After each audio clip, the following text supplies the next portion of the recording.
Not enough nonsense in your life? Need a little more? Well, get ready, because these two have it in spades. Loose talk. What are you talking about? Nonsense. Even looser opinions. Please explain. And you're along for the ride. Everybody strap in! This is The Burble with Benny and Az.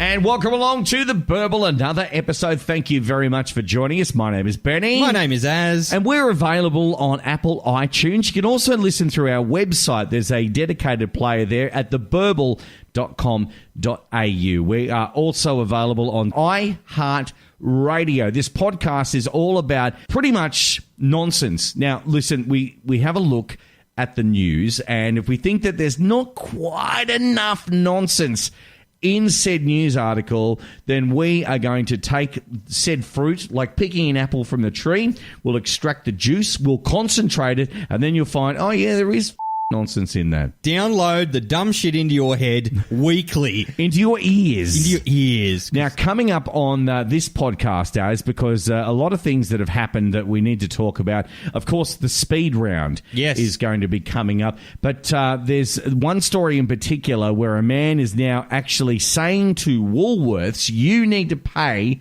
for a trip for me to go back over to my homeland so I can cleanse myself. And this isn't a shower.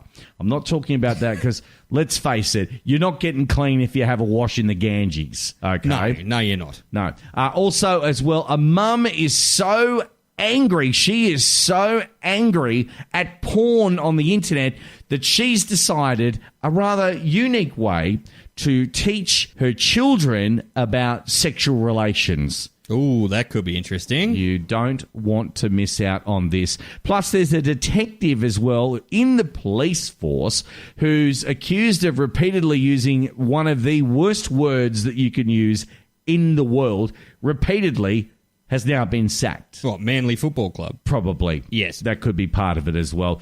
Also, as well as, this is a really interesting story coming from our part of the world. Yep. Where it seems as though a TV audience were trapped inside a studio because they were, well, the story will come out.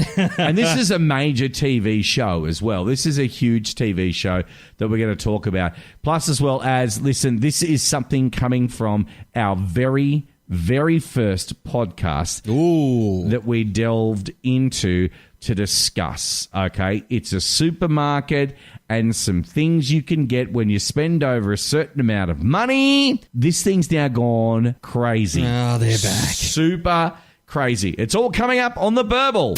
Loose talk. Even looser opinions. The Burble. I would assume as that, you know what, when you go to the supermarket and you buy your stuff, you know exactly what you're purchasing. You know the look of it. And what I'm saying in particular is the meat section. Right, yes. So a lot of people should be okay with like, okay, I can tell that that's chuck steak, that's a T-bones. Like that's just Johnny obvious what that is. Rack of lamb. Little pork medallions. Yes. They should be sausages. If You can't really tell what's in sausages. No, that's exactly right. But, everything but sausages. Yes. But I tell you what, there's a story that's coming out from New Zealand.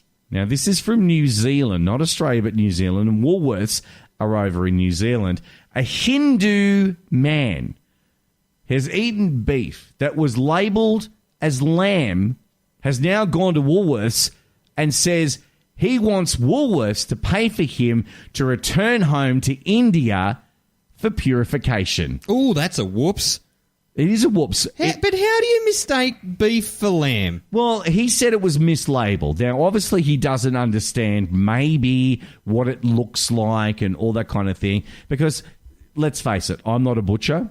Yeah. You're not a butcher. Yeah. And a cut of meat, I've learnt over years of purchasing them, cooking them, chowing down on them, I can tell exactly what that cut of meat is. But this gentleman has said he bought the lamb roast, okay, in the New Zealand town of Blenheim, okay? And he moved from India 20 years ago, and he's cooked and ate the contents before discovering it was beef. Now, we all know that cows are sacred in Hinduism. Absolutely. That's why you see images of cows in the middle of the street and people just make a beeline around them. They can't even touch a cow. No, if a cow comes up and, like, headbutts you and messes up your shit, you got to get up and thank him. You got to go, thanks, Mr. Cow. I really love that broken rib you've given me. But not only that, if anyone's ever watched The Simpsons, Apu, how many times has he gone on about the Hindu faith? And, you know, apart from telling us that Twinkies are indestructible, yes, we all know about Hinduism and cows are sacred and all of that shit. You know what? It'd be really interesting. And if we have any Indian background listeners to the Burble. Or Hindu, I would love to have them come over and watch live footage of the Pamplona bull run. Because I would love to know what they think about that. Because, like, bulls just get in there and just gore the shit out of people. They'd be like, where's your God now? You stupid non-Hindus. I mean, I don't think they do that. It's a religion of peace. It is a religion of peace. But anyway, so he said this, according to his religion, I've got to go back to my country and do sacred things for 4 to 6 weeks. Bloody hell. Be purified by priests so he can continue on his religious path.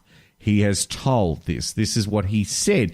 He's asked Woolworths to cover the cost of his purification, but was only offered a $200 voucher as a goodwill gesture, which, of course, he declined. Is he right to decline that? I think so. Like, everyone's got a faith or a religion or whatever, and you've got to do what they say. And in fact, I'm going to purify myself in my religion right now.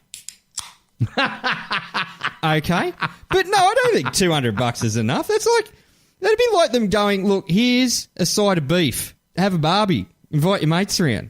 That's what we do over here. We would. And open a beer. And there's nothing against the Hindu faith. We're not saying that there is anything against the Hindu faith, but the Woolworths, it's branded over there. It's called Countdown. Countdown? Yeah, I know. Oh, they got Molly Meldrum. Molly Meldrum doing the ads? And then, if not, they've missed a golden opportunity there. I know. How good would their ads be if it sounded like this?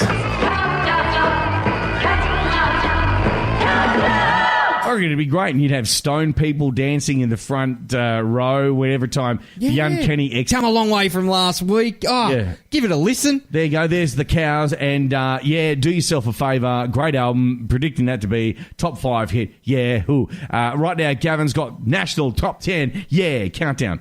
No, but anyway, they came out and said. And Melton, you know what? Actually, just before I get into that, Molly used to take so much time. He had more sick days on Countdown than Kyle Sandilands does on his radio show in Sydney. But Molly did all the drugs, though. He did. There was, you know what? I can remember more episodes of Countdown with John Farnham as the host, or John Paul Young, JPY, more than Molly, because he was off gallivanting with Rod Stewart or Elton or Dire Straits or. This, that, and the other. Anyway. He was a social butterfly, wasn't he? I like Molly. Molly was awesome. I just don't like his football team he goes for. I'm not a fan of the Storm. He's a big fan of the Storm. Yeah, well, you can't have everything. No, you can't. Anyway, Countdown, the shop, has said, unfortunately in September last year, there was an error with our in-store labelling, resulting in a pack of our beef mince being sold with both beef and lamb labels, which was incorrect. Hang on. My investigative bone is tingling.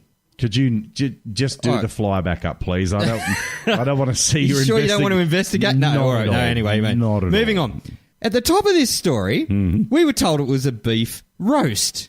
Yeah, well, that's exactly right. Now we're told it's mince. Yeah, exactly. Where's the topsy-turvy world going on here, Benny? I don't know. When you go to get a roast and you end up with ground meat. I'm not the biggest fan of lamb mince anyway. No, but surely, like, some of the onus is maybe now I'm changing my story a little bit. Some of the onus has got to be on this bloke. He went in for a roast and came out with mince. Hang on. Now, even the dumbest, silliest... Hindu.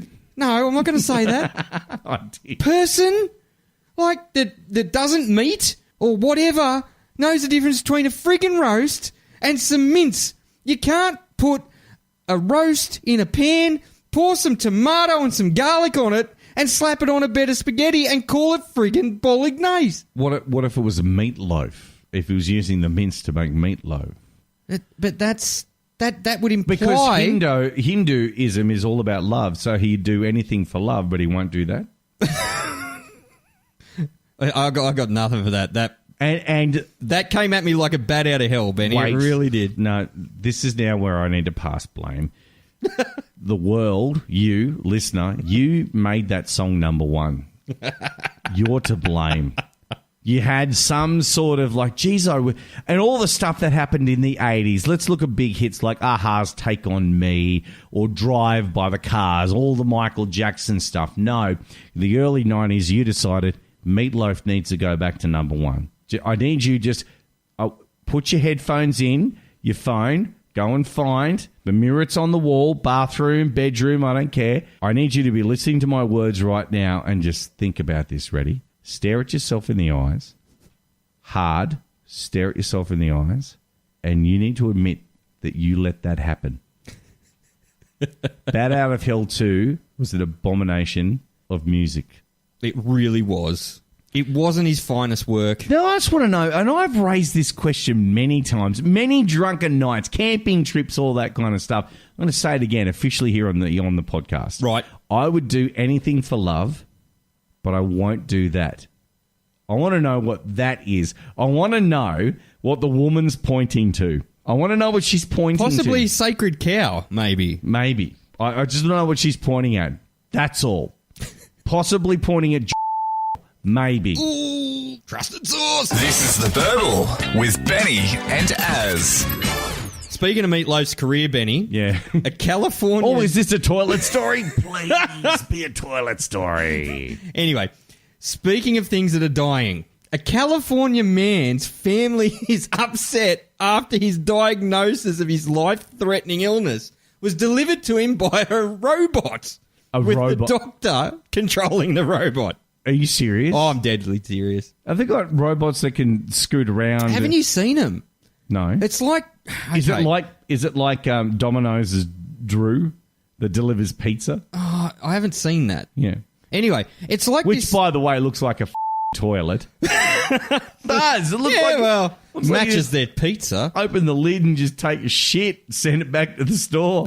I'll probably put it on the bloody premium pizza. Yeah. Now, anyway, no, these robots, dude, they are like, imagine a Segway scooter. The things you ride. Yeah. Yeah. So it's got two wheels and a big, like, bar that comes up. Yeah. But instead of handlebars, it's got like an iPad glued to the front of it. Does it have a face? Yeah, it's got like you Skype into it. So like you can actually sit in an office somewhere and remote your face onto it and drive it around and talk to people remotely. I don't know if this is the actual doctor. We'll get to that. But yeah, they look creepy. If you've ever seen Big Bang Theory, when Sheldon was crook, he made one and it drove around. I did see that episode. Yeah, so anyway, apparently the doctor would do anything for love, but he won't tell their family that he's going to die. So in March, early March this year, a nurse wheeled a robot into the ICU room. Hang on, wait. She had to wheel it in there or it went in there? Well, apparently it got wheeled in. Jeez. So the nurse wheeled in this robot. And it was Ernest Quintana. He was at a medical centre. And basically he was there with his granddaughter. Yep. And the nurse came around and said, the doctor is going to do some rounds. And she thought, no big deal. I'm here to check out what's going on with Granddad. Yep. And she didn't expect what was going to come through the door. Now, did she? Was it the robot? Yep. So she didn't see a human being, but a machine with a video screen of a doctor. See? So he Skyped into this friggin' robot. He's sitting in a plush office somewhere with a webcam and he's come in with this robot face. So basically, imagine if I Skyped you and then got someone to hold up the iPad and come in and I just told you that you were a right? So why didn't the nurse just take the iPad in? Or is this new thing like, you know, those... you can use your face on new Apple products. Oh, like the emoji thing. The emoji thing. Wouldn't it be funny if you delivered the news while you were like a unicorn or a bear? Well, I don't know. What was the news? Cancer? Well... You're going to die? So basically, the machine came in with said doctor. Why does it need a machine? Why can't the nurse just... We need to put jobs back on the top shelf. They took her jobs. They took her jobs.